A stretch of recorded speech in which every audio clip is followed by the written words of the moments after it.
বহু বছর ধরে আমেরিকা বিশ্বের একমাত্র পরাশক্তি। প্রতি বছর আমেরিকার সামরিক খাতে প্রায় $1 ট্রিলিয়ন ব্যয় করা হয়। মার্কিন যুক্তরাষ্ট্রের ১৩ লক্ষ সক্রিয় সৈন্য এবং ১৩,০০০ বিমান নিয়ে একটি বিশাল বিমান বাহিনী রয়েছে এবং সম্ভবত বিশ্বের ইতিহাসে বৃহত্তম এবং সবচেয়ে শক্তিশালী নৌবাহিনী।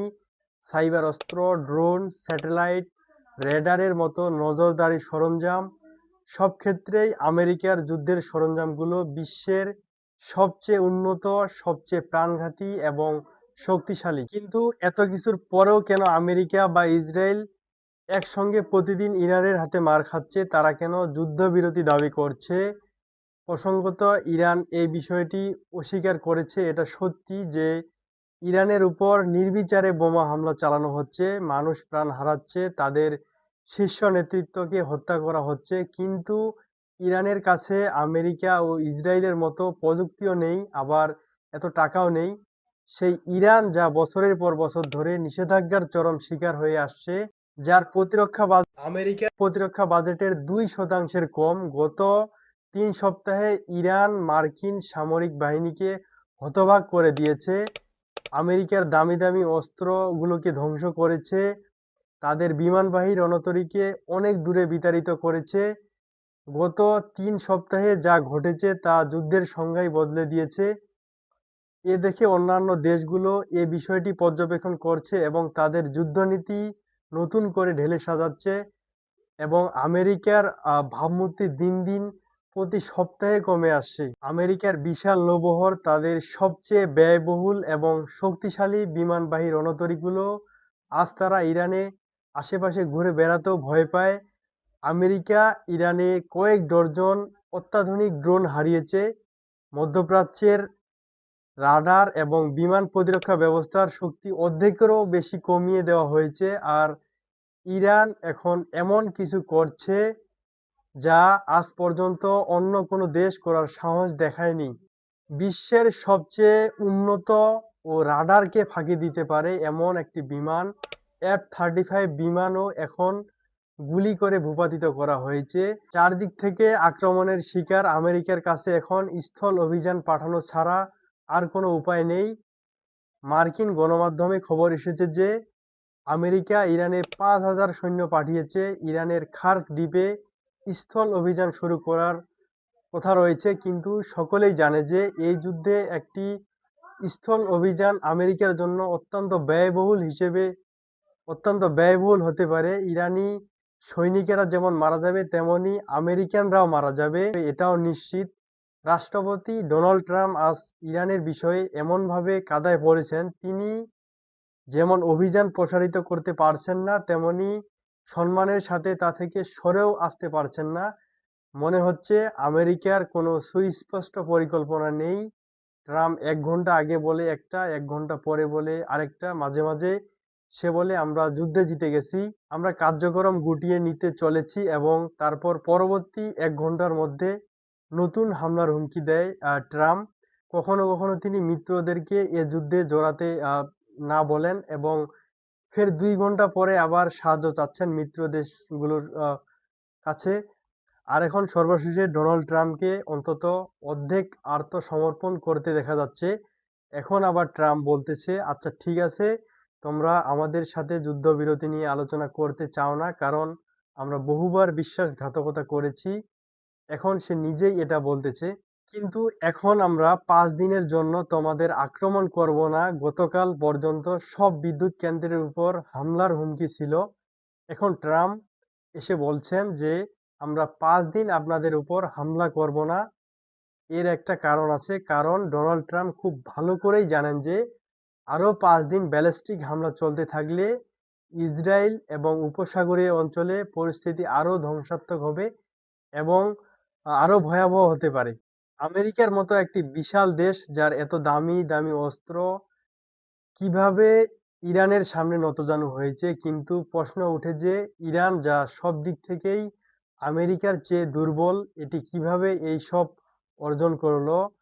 ইরানের সেকেলে রাডার এবং ক্ষেপণাস্ত্র কিভাবে F-15, F-35 এর মতো উন্নত যুদ্ধবিমান ভূপাতিত করলো?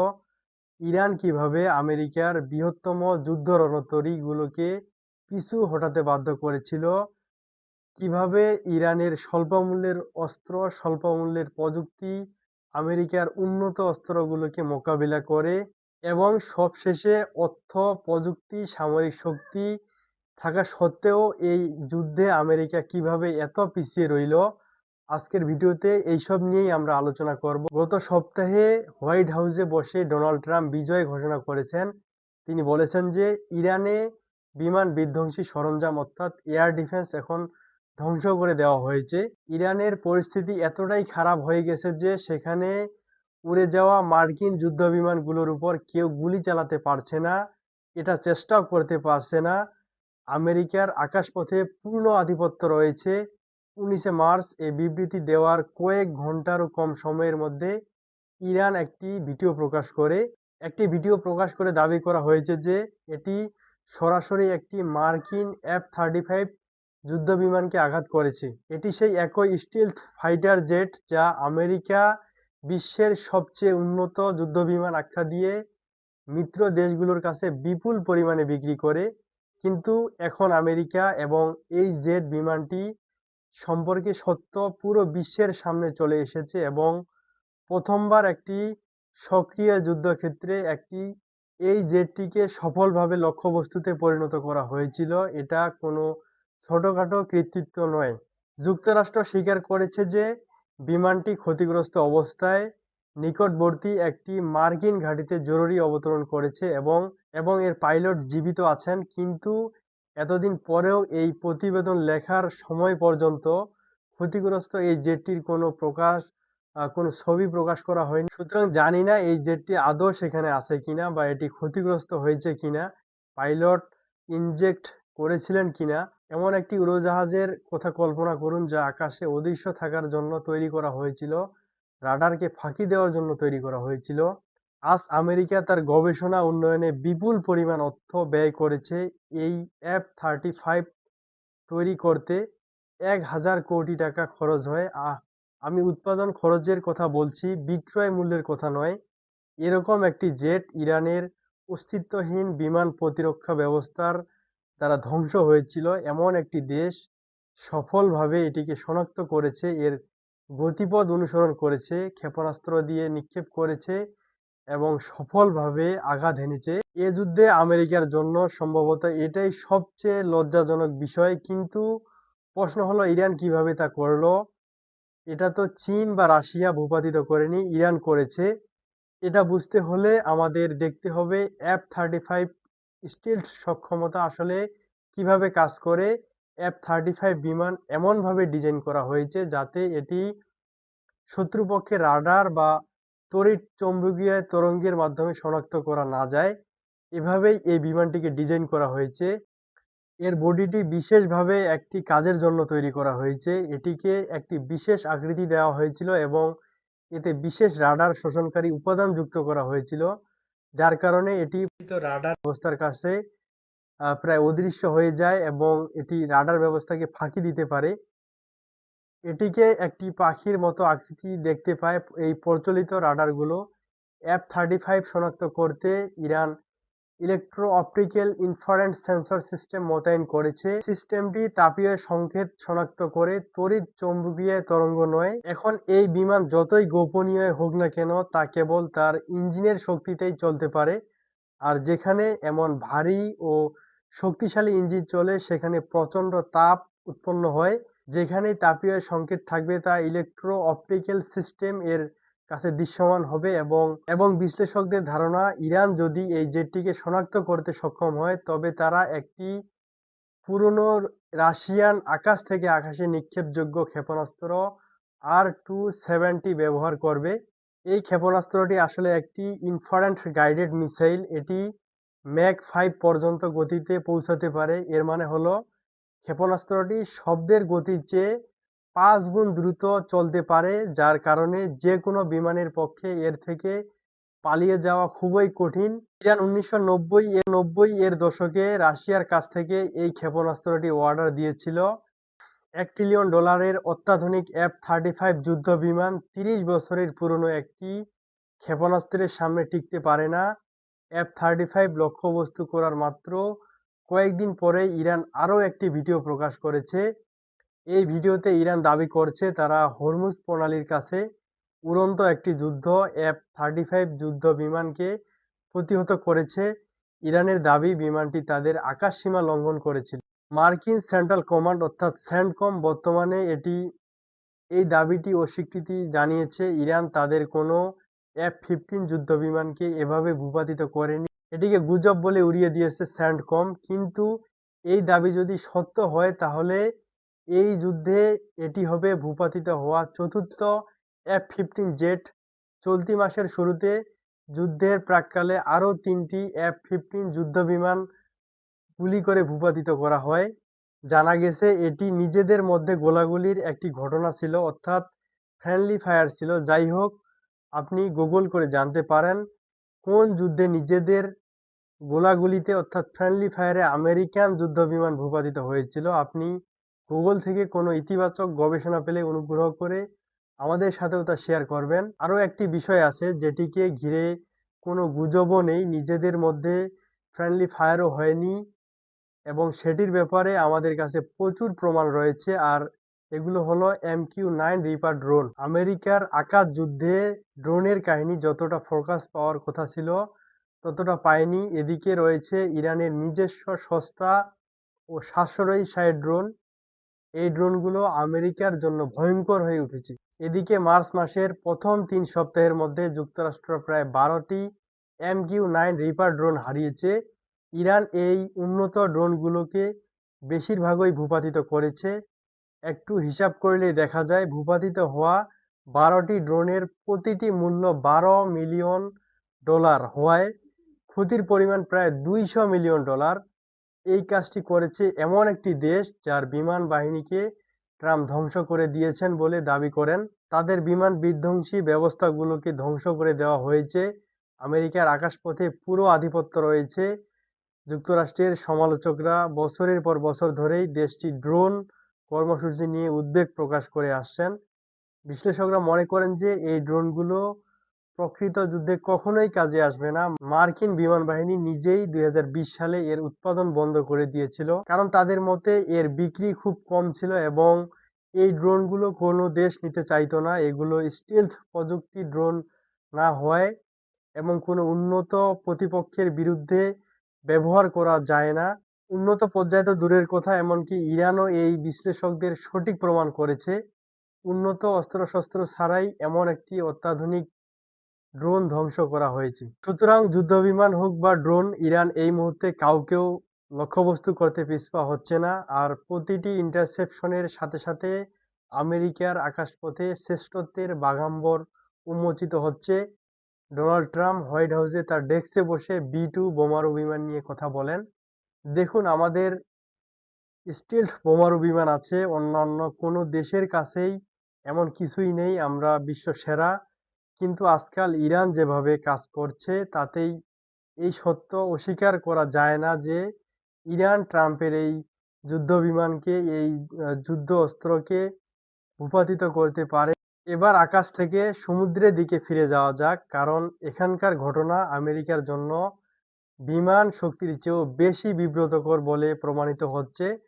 মার্কিন নৌবাহিনীকে বিশ্বের সবচেয়ে শক্তিশালী নৌবাহিনী হিসেবে বিবেচনা করা হয়। এটি বিশ্বজুড়ে আমেরিকান শক্তি প্রদর্শনের একটি বিরাট ভূমিকা পালন করে।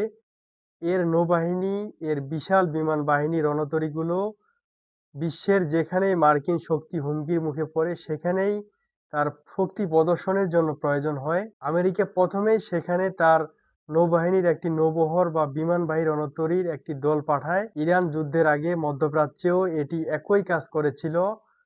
ট্রাম্প প্রশাসন এই যুদ্ধে 2টি ক্যারিয়ার স্ট্রাইক গ্রুপ মোতায়েন করেছিল, USS আব্রাহাম লিঙ্কন এবং USS জেরাল্ড আর ফোর্ড। এছাড়াও আরও একটি উভচর আক্রমণকারী জাহাজ USS ত্রিপলিও মোতায়েন করা হয়েছিল।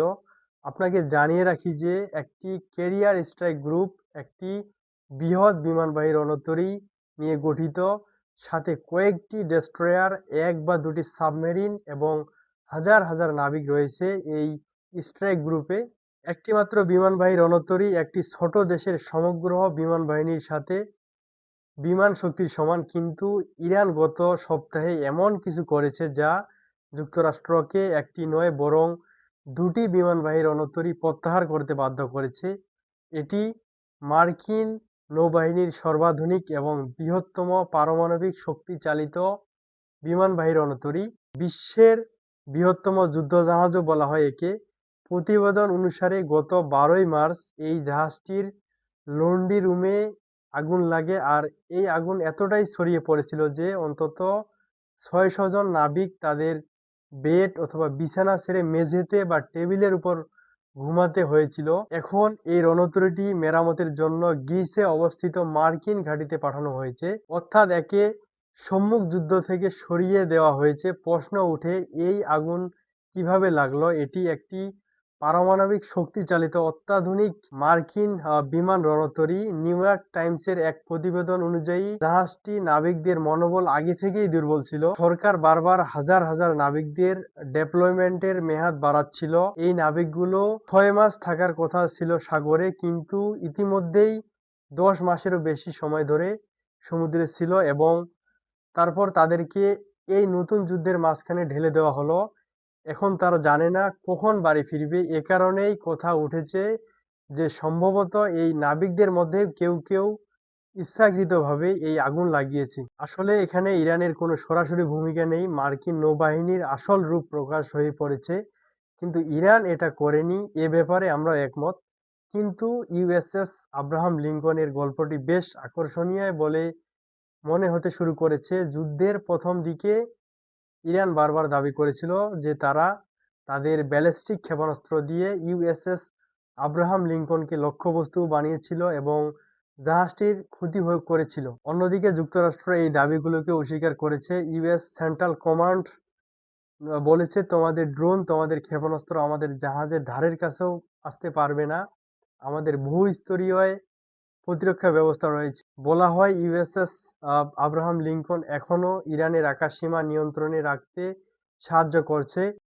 এখান থেকে ফাইটার বিমানগুলো উড্ডয়ন করছে, কিন্তু প্রতিবেদন থেকে জানা গেছে যে যুদ্ধের প্রাথমিক দিনগুলোর পর ইরানের হামলার আশঙ্কায় বিমানবাহী রণতরী ইরানের উপকূল থেকে 1000 কিলোমিটার দূরে সরিয়ে নেওয়া হয়েছে। এটাই দেখিয়ে দেয় যে বিশ্বের সবচেয়ে শক্তিশালী উন্নত নৌবাহিনী ইরানের ড্রোন ও ক্ষেপণাস্ত্রকে কতটা ভয় পায়। এই যে ক্ষতির কারণ আমরা আপনাদের জানালাম, আমেরিকা হয় তা অস্বীকার করেছে অথবা সেটিকে গুরুত্বহীন করে দেখিয়েছে, কিন্তু আমেরিকা একটি জায়গায় এমন সুস্পষ্টভাবে পরাজিত হয়েছে, ক্ষতগুলো এতটাই গভীর যে লুকানো অসম্ভব। আমেরিকা এটিকে লুকাতে পারছে না। এই ক্ষত একটি F-35 বিমান ভূপাতিত করার চেয়েও গুরুতর, কারণ এটি সমগ্র অঞ্চলের উপর আমেরিকার নিয়ন্ত্রণ এবং তার মিত্রদের নিরাপত্তা উভয়কেই ধ্বংস করে দিয়েছে। যুক্তরাষ্ট্র বছরের পর বছর ধরে মধ্যপ্রাচ্যে তার মিত্রদের সাথে থার্ড ও প্যাট্রিয়ট ক্ষেপণাস্ত্র প্রতিরক্ষা ব্যবস্থা মোতায়েন করে রেখেছে। এই ব্যবস্থাটি বিশ্বের সবচেয়ে উন্নত এবং সবচেয়ে ব্যয়বহুল বিমান প্রতিরক্ষা ব্যবস্থাগুলোর মধ্যে অন্যতম। ক্ষেপণাস্ত্র হামলা থেকে ওই দেশগুলোকে রক্ষা করার জন্য এগুলো স্থাপন করা হয়েছিল। একটি থার্ড ব্যাটারির দাম 800 মিলিয়নেরও বেশি, আর মানুষ স্বস্তির নিঃশ্বাস ফেলবে মধ্যপ্রাচ্যে। এটাই আমেরিকার প্রতিরক্ষা ঢাল।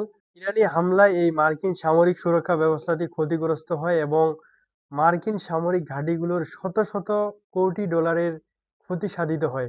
বিশ্বের সেরা প্রতিরক্ষা ব্যবস্থাও আমেরিকার ঘাঁটি তাদের স্বার্থ ও মিত্রদের ইরানের ক্ষেপণাস্ত্র ড্রোন থেকে রক্ষা করতে পারেনি, কারণ আমেরিকার চোখ তার রাডারগুলো উপড়ে ফেলা হয়েছে, সেগুলোকে ধ্বংস করা হয়েছে। মার্কিন বিমান প্রতিরক্ষা ব্যবস্থা ও রাডারের উপর হামলা কতটা বিধ্বংসী হতে পারে তা এই ঘটনা থেকে বোঝা যায় যে যুদ্ধের মাঝেই যুক্তরাষ্ট্রকে পূর্ব এশিয়ায় মোতায়েন করা প্যাট্রিয়ট সিস্টেম মধ্যপ্রাচ্যে আমদানি করতে হয়েছিল।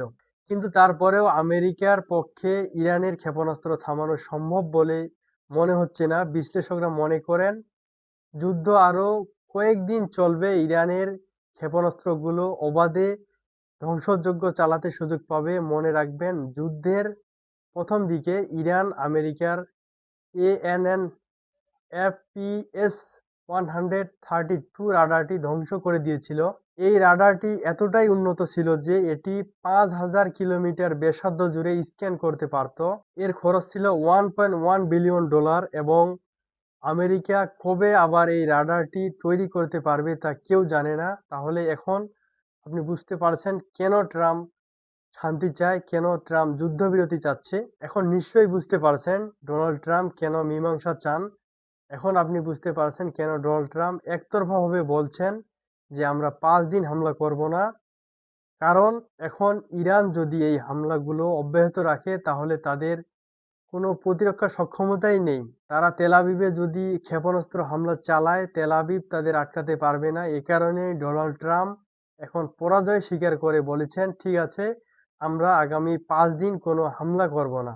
আমরা আগেই বলেছি ইরান আমেরিকার যুদ্ধ বিরতি প্রস্তাব বারবার প্রত্যাখ্যান করছে। কারণ ইরান বলছে আমরা আমেরিকাকে এখান থেকে অর্থাৎ মিডল ইস্ট থেকে আমেরিকার যত ঘাঁটি আছে এগুলো ছেড়ে চলে যেতে হবে। তার আগে আমরা তোমার সাথে কোনো কথা বলতে চাই না। কারণ আমেরিকা অনেক বিশ্বাসঘাতকতা করেছে। এ কারণেই ট্রাম্প নিজে বলেছেন, ঠিক আছে, আমরা 5 দিন কোনো হামলা করছি না। আমাদের পক্ষ থেকে রইল এটি একটি যুদ্ধবিরতি প্রস্তাব। কিন্তু ট্রাম্প এটা করেছেন কারণ যুদ্ধের চতুর্থ সপ্তাহেই এটা স্পষ্ট হয়ে গেছে যে আমেরিকা শুরুতেই কোনো পরিকল্পনা করেনি, মাঝখানেও করেনি। এমনকি ইংরেজিতে একটি প্রবাদ আছে যেখানে একটি তলোয়ার ততটাই ভালো যতটা তার চালক ভালো। তোমার কাছে ভালো অস্ত্র থাকতে পারে কিন্তু ব্যবহারকারী যদি বোকা হয় তবে সেগুলো দিয়ে কিছুই করা যাবে না। আমেরিকার কাছে সবচেয়ে বিপজ্জনক অস্ত্র থাকতেও পারে, আবার না থাকতেও পারে। সবচেয়ে শক্তিশালী সেনাবাহিনী হোক বা না হোক, এই সব কিছুরই কার্যকর প্রমাণিত হবে যেখানে একটা দেশের প্রেসিডেন্ট নিজেই এতটা অপরিকল্পিতভাবে আদেশ দেন, তিনি নিজেও জানেন না তিনি কি করেছেন, কি করবেন। চলুন 28শে ফেব্রুয়ারির কথা বলি, যেদিন এই যুদ্ধ শুরু হয়েছিল সেই সময় থেকেই সবকিছু পরিষ্কার হয়ে গিয়েছিল। আমেরিকার যুদ্ধের লক্ষ্যগুলো যে স্পষ্টভাবে সংজ্ঞায়িত নয়, সেগুলো উদ্দেশ্য কি তা পরিষ্কার নয়। আমেরিকা যুদ্ধ করেছিল কিন্তু কার জন্য বিষয়টি স্পষ্ট নয়। তাহলে ইরান এই সবকিছু কিভাবে করলো? এমনকি আমেরিকার বিশ্লেষকরাও স্বীকার করেন যে বর্তমানে ইরান আমেরিকার চেয়েও বেশি ফোকাস ও ডিসিপ্লিন দেখাচ্ছে এই যুদ্ধে। সম্ভবত ইরানের এই একাগ্রতা, এই শৃঙ্খলা, এই পরিকল্পনাই তাদের গোপন অস্ত্র। এত বড় একটি যুদ্ধে জয়লাভ করে ডোনাল্ড ট্রাম্পকে নতি স্বীকার করাতে। তো আজকের আলোচনা এ পর্যন্তই। সবাই ভালো থাকবেন, সুস্থ থাকবেন। সবাইকে আসসালামু আলাইকুম রহমতুল্লাহ।